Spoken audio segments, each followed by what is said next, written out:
Hello everybody, I want to show you with this video how you can take a screenshot with the Xiaomi Mi 11i.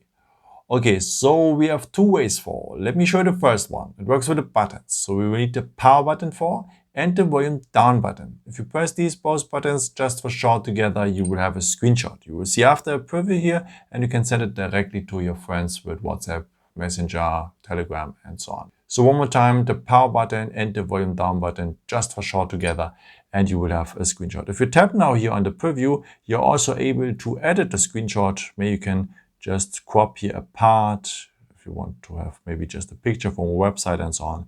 And yeah, after you can save this edited part here to your gallery. Okay, there's a second way to take a screenshot by just using 3 fingers, swipe them down across the screen and you have a screenshot as well. One more time, take 3 fingers, swipe them across the screen and you have a screenshot as well. It requires a bit of training, as you can see, but it works perfectly.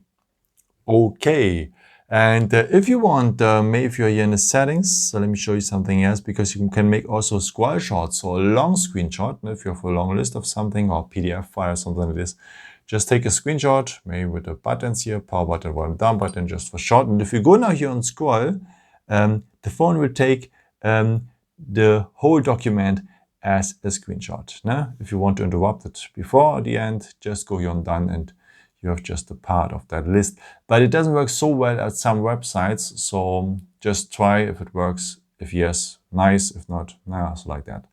Okay, after, just save here this screenshot, also the scrollshot, and it will be part of your gallery. And yeah, there are also our other screenshots. But by the way, not at the photos here. So you have to go to the albums to see your screenshots. And here the screenshots have their own folder, what is very nice. Yeah, I hope I could help you with this video and answer a question. And yeah, maybe if you want, you can leave me a nice comment or give me something out that would be very helpful for my videos. Thank you so much for. And I've created also some other videos if you're interested in, or maybe just subscribe me. It would be really a pleasure to see you again. And yeah, maybe until next time. Ciao.